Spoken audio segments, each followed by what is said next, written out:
We have leaders and activists and those who represent our immigrant communities and populations.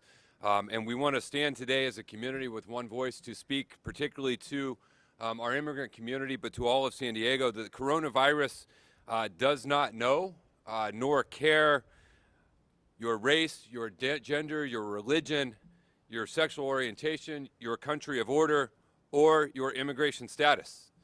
It does not care about any of those factors, and here in San Diego County, neither do we. We are here and ready to assist and aid all San Diegans to get the care and the assistance that they need in this time of crisis. For all of our communities in San Diego to stay safe, our government agencies are working in a coordinated regional effort to deliver accurate information and provide access to everyone. That's why we're standing here today, to ensure that the community is informed, to make sure that all communities know that the services that are out there are available to everyone. To fight the coronavirus and ensure the health and stability of our communities, we must be united.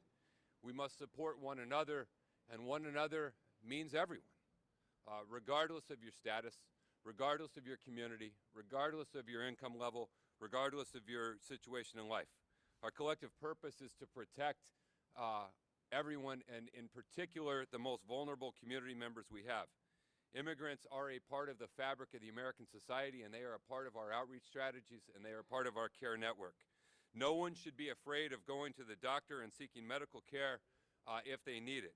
In the state of California, hospitals and other care providers are required to provide care to everyone, regardless of their legal status. So we're here today to encourage members of the immigrant community to get health care resources and to contact government agencies for more information. No one should be afraid from asking for help or seeking. The health of our community is more important than anything, and we urge communities not to be afraid to ask for help for themselves or their family members, for seniors or their children. Call your doctor. Call our access line, 877-724-7420. In addition to the services that are being provided by government, a coalition of partners from philanthropy, government, business, and labor have come together to create the San Diego COVID-19 Community Response Fund. This fund was launched just 72 hours ago with $1.3 million, and I'm pleased to share with you that as we stand now, we have over $4 million that has been received, both from individuals making $10 and $15 contributions, along with some substantial contributions. Those funds are for food security, rental and utility assistance, and income funding and gap replacement.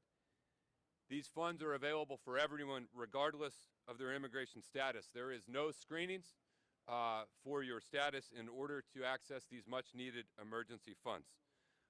It is really important that we all stand united and we move forward, and we want our immigrant communities to know that the services that are out there are available to them and presented in a way that they should not fear receiving. We have some great leaders who represent these areas and fight every day for these areas that are here with us today, and it's my pleasure first to introduce the President of the San Diego City Council, Council President Georgette Gomez.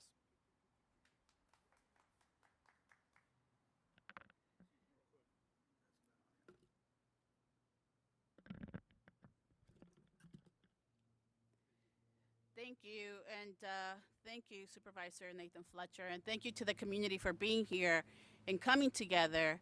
I'm going to start by delivering my message in Spanish, and then I'll transition very quickly and summarize it in English. Gracias a todos por estar aquí. Sé que este momento es muy difícil para todos, pero es importante que compartamos información precisa, especialmente con la comunidad de inmigrantes y refugiados de nuestra región. Estamos juntos. Cada uno de nosotros puede proteger a la comunidad y a los demás. Gracias a todos los líderes y organizaciones que han abogado por las personas más vulnerables de nuestra comunidad. Este es un asunto de vida o muerte para la comunidad, específicamente nuestra comunidad vulnerable. Es importante que todas hagan lo que puedan para mantenerse seguros. El virus no conoce fronteras, ni estatuas económicas, ni de dónde viene. Este virus no discrimina y nosotros tampoco podemos hacerlo. Las personas que están preocupadas por esto son específicamente comunidades inmigratorias, tienen menores probabilidades de buscar ayuda y tratamiento. Cuando el presidente Trump llamó este virus chino, sabemos lo que está haciendo. Está tratando de dividirnos como lo ha hecho desde el principio. En San Diego estamos unidos y listos para apoyar a nuestra comunidad inmigrante y refugiados. Yo represento el Distrito 9, que está compuesto por la mayoría de los refugiados e inmigrantes en nuestra ciudad. La pandemia de COVID-19 ya está ocasionando daño en nuestra comunidad y a los largos de nuestra economía regional, impactando a familias vulnerables, individuales y negocios. Debemos actuar inmediatamente para proteger a aquellos que están en mayor riesgo de sufrir adversidades financieras. La ciudad de San Diego está finalizando las leyes para asegurar que nadie afectado por la coronavirus sea desalojado de su hogar.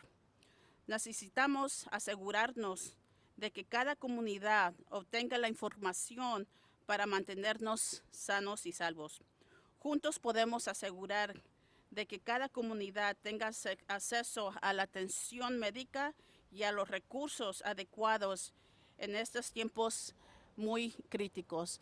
Quiero asegurar a la comunidad migratoria de nuestras comunidades que por favor, si están pasando problemas de salud, que vayan y agarran las pruebas necesarias y van a tener un lugar seguro y no va a haber necesidad de probar si es ciudadano o no. Es muy importante que todos tengamos acceso a salud y queremos asegurarles que estamos aquí para protegerlos y vamos a hacer todo lo posible para que sea eso. Just want to thank everybody for coming together in these critical times that we're facing. As leaders, we're trying to do everything possible to ensure that we're reacting and creating safeguards to ensure our communities that we're creating a safe community for all. But today we're here to elevate the importance that we know for a fact that this virus is hitting us all and is impacting our business community, our residents, our hardworking community members. But more importantly, we know for a fact that the most vulnerable get impacted the most. And specifically communities that are immigrant communities, our refugee community members, and perhaps even those that are undocumented. So we want to ensure and reassure that our community members have access to health care, that if they are facing anything related to the virus, that they please go and get tested. They're not going to be asked of their any documentation, and they will be protected. So we want to urge and stress the importance to please go and get tested. And we are here to ensure that you're not going to be the Border Patrols or your documentation is not going to be asked. So please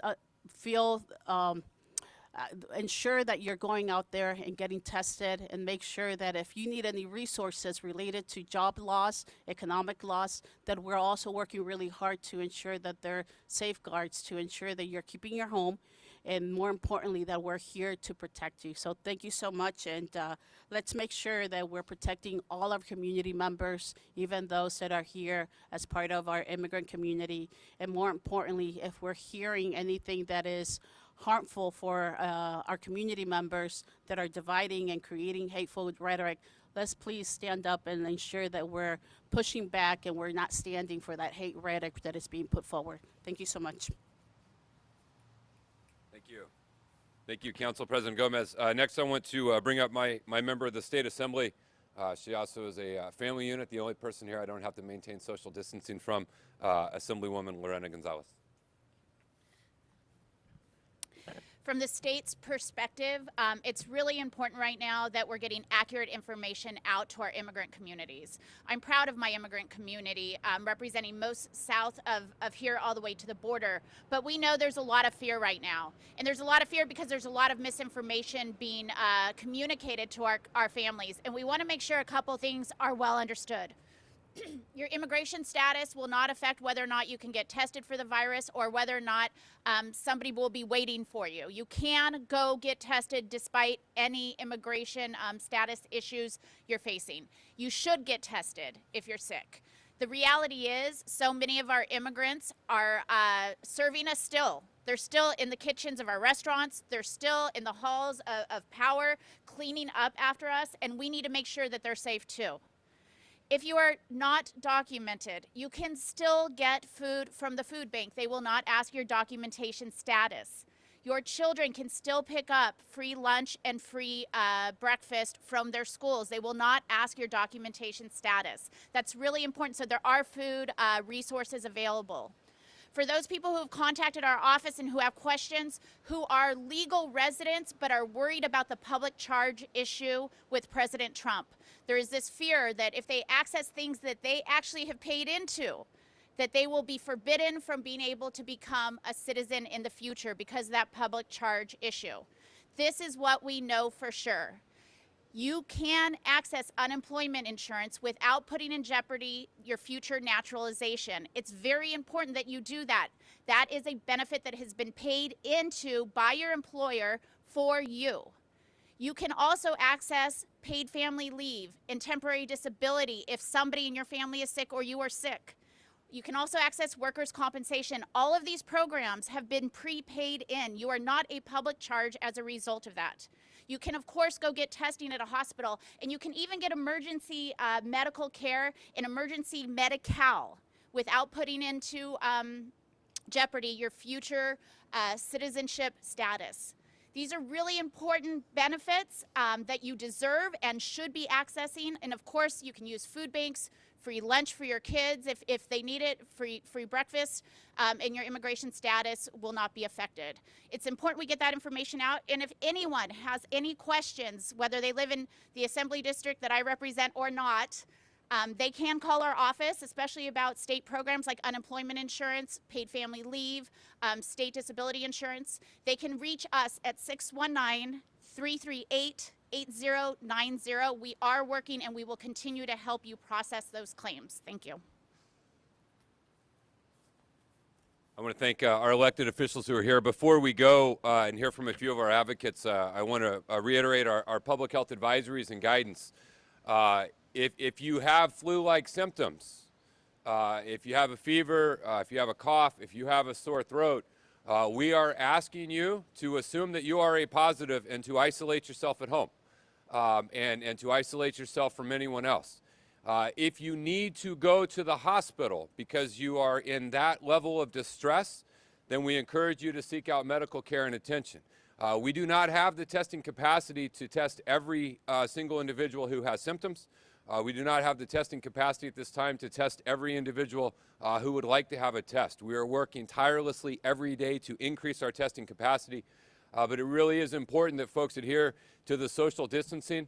No mass gatherings of 10 or more, even under 10 outside of a family unit. We are asking you to maintain that social distancing along with all of the things we can do to prevent the spread of this. Staying home if you feel ill, staying in isolation if you feel ill, but please do not go to the hospital or the doctor unless you are really sick. If you wouldn't normally go to the doctor with the symptoms you have, then we encourage you to isolate at home. If you're in a situation where that is not an option to you, you do not have the ability to isolate at home, then please contact us and we will try and help facilitate your entry into a proper thing. But we really want everyone to know that if you rise to that level of needing medical attention and care, regardless of your immigration status, it will be available to you. Next, we want to hear from a couple of our advocates. First up, the Executive Director of the ACLU of San Diego and Imperial County, someone we have worked with for many, many years on issues of importance to the immigrant community. Please welcome Norma Chavez-Peterson. Good morning, everybody, and thank you for having me here. Again, my name is Norma Chavez-Peterson. I'm the Executive Director of the ACLU. And I'll just reiterate a little bit what already has been said, but I think it's really important to echo that if there's anything that this pandemic is teaching us is not only, it's that the only way to reduce the harm is to think and act as one community. And I think many of us have witnessed kind of the different messaging coming from the federal administration versus our state leadership and our local leadership. It means that keeping everyone fully informed with the latest public health directives and ensuring equitable access to medical services. Again, we're hearing different messages that are coming from different sides of our government. I'm really thankful to live in California. Our response to this pandemic will be more effective and more lives will be protected if everyone in our communities is screened, tested as soon as possible. As this virus continues to spread, we're mindful that injustice and xenophobia can spread just as quickly and dangerously. We know that the most marginalized people are often the most impacted. Thus far, we've seen troubling signs, like I said, from our federal government that, immigrants are not fully embraced in efforts to keep our community safe, our collective selves safe from this pandemic. We've seen immigration enforcement agencies continue to raid homes, to arrest undocumented people, and we have to counter that fear. We're working hard across the country to make sure that the federal government actually does what's right and stops interior enforcement to make sure that they're not fueling that fear. But again, we can control what we can control. And what we control is California and San Diego and our communities, and making sure that we are countering that division, that fear, and that hate, and that we recognize that we're intrinsically linked together, and that our ability to be healthy and to be safe is dependent on each other, including our immigrant communities. We've all known that immigrant communities are some of the most resilient. And so I wanted to stress to immigrant communities, I'm going to say it in Spanish in a little bit, and I know Lorena already mentioned the benefits, but there is a lot of fear. I will say that, just yesterday I spoke to a documented young person in our community who was so afraid that was going to disenroll from WIC because of fear. So we know that the fear is real, and the way to combat that is to make sure that our community knows that they have a right to access, of course, medical care. Call your community clinics, call the county public health department. You have a right to health care. You have a right to access the food that's available. Your children have a right to education. We have a right to access these services, and we should not be afraid. It is up to all of us to make sure that our immigrant neighbors and families know that they should not be afraid, that they can access these services, that they reach out to their elected officials if they have questions or struggles accessing them, and that they reach out to community organizations.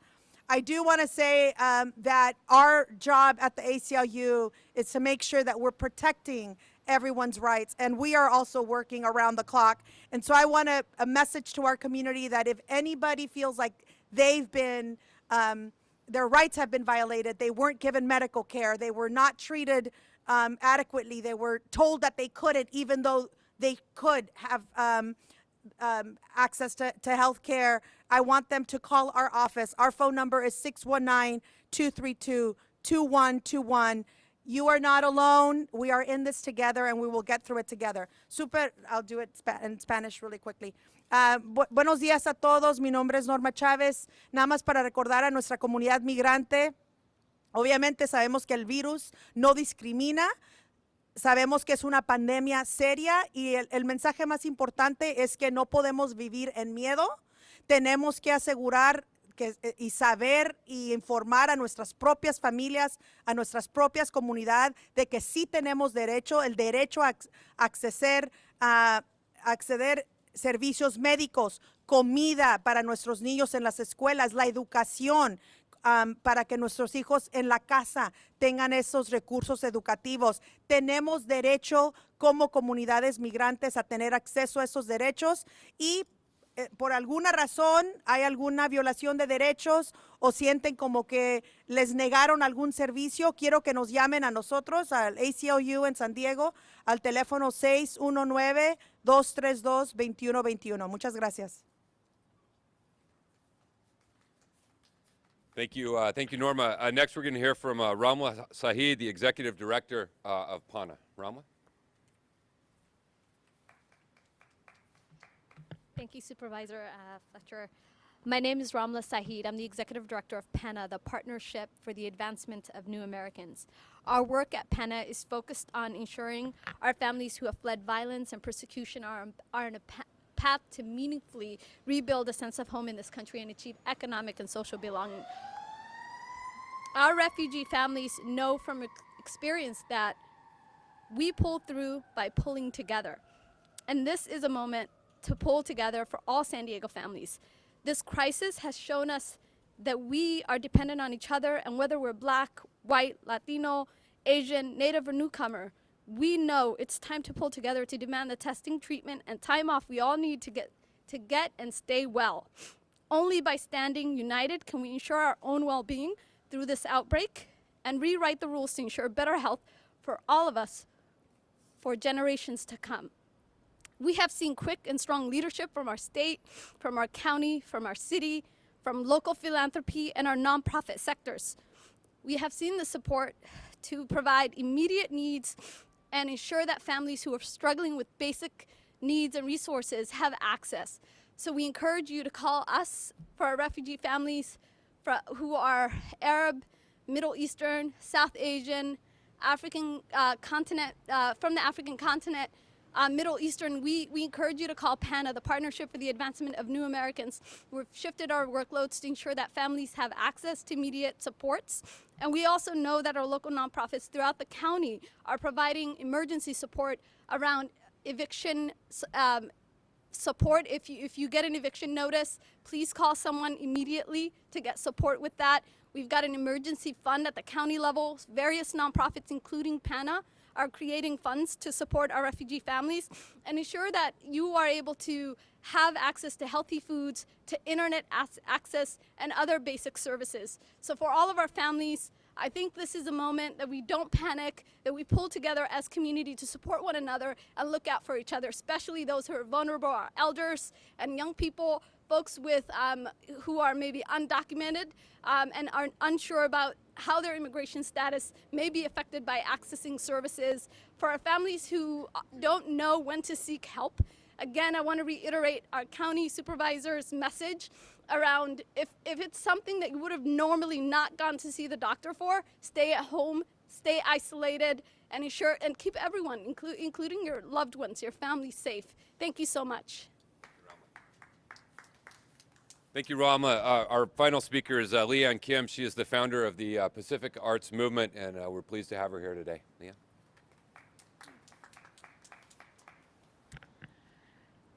As a first-generation immigrant, when I hear about this talk about the Chinese virus, I just roll my eyes and think, that is so old. And I am reminded that these kinds of tropes have been baked into American culture and history associating immigrants with fear.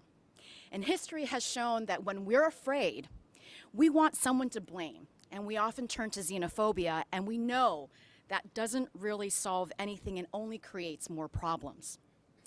Asian Americans are actually the first illegal immigrants in the US during the Yellow Peril era. The Chinese in particular were seen as dirty, diseased, taking away jobs from good people. That, of course, led to the Chinese Exclusion Act. Fast forward today, where even before all these social distancing measures, Asian restaurants have been the first to financially suffer, and they became ghost towns. And there are increased reports of bullying, harassment, and violent hate crimes against Asian Americans. And in one case that was reported on CNN, a woman was attacked on the subway by a man who yelled, "Every disease comes from China. Everything comes from China because they're disgusting." And by the way, this victim was Thai American. So when we hear xenophobic rhetoric, especially from Washington, we cannot ignore it. We must condemn it right away, call it out, and force our leaders to be accountable because our well-being is at stake. And can I gently remind everyone that Asian Americans are American? So let's be clear about the science. COVID-19 has nothing to do with race. It has everything to do with travel patterns and contact history. And at this very moment, Thousands of Asian Americans are part of this country's efforts to contain COVID-19 at great risk to their own personal safety. Whether it's the medical doctors or nurses on the front lines, whether it's the researchers working around the clock to find a cure, teachers who are rebuilding curriculum, delivery folks, or the cleaning and disinfection squads, we are all doing our part. And finally, may I add on a personal note, as a parent of children both in middle school and high school, in our society, many people might scoff and laugh at those words, Chinese virus or the Kung flu. But guess who's going to pick up these first? Our kids. And they can be so brutal when it comes to bullying online and spreading racist remarks without even being conscious of it. So I personally ask for all you parents out there, we have the time now to have the conversation with our children about this, because none of us want our children to be bullied, and of course none of us want our children to be the bully. So if you agree that we're all human and we're all brothers and sisters, let us choose compassion over fear. Thank you. Thank you. Thank you so much, Leanne. You know, your words remind us that the motto of our country, pluribus unum, out of many is one. And the simple reality is that on a day-to-day basis, we are one community. And regardless of what may happen at the national level or in other jurisdictions, here in San Diego, we're better than that. Our diversity in San Diego is what makes us strong. It's what makes us united. And it's incumbent upon, just like each one of us has the ability to take action to slow the spread of coronavirus, each one of us has the ability to slow the spread of racism and xenophobia and the nonsense that we're seeing associated with this device. And although unlike other disasters where we literally come together and lean on one another and stand united, in this one it's not proximity, but it is purpose. It is purpose in slowing the spread. It is purpose in letting our neighbors and our friends know that they are loved, that they are welcomed, regardless of their immigration status, regardless of their country of origin, regardless of their ethnicity, their race, their gender, their sexual orientation. Coronavirus doesn't detect any of those. They don't discriminate. Coronavirus does not discriminate against any of those, and neither will we here in San Diego. So we thank all of our speakers for being here today, and we just want to remind all of our communities out there the help that is available to everyone. And as you need it, we want you to know that you can access it. At this point, we'd be happy to take a few questions if there are any. If not, I think the folks that are here are available for one-on-ones.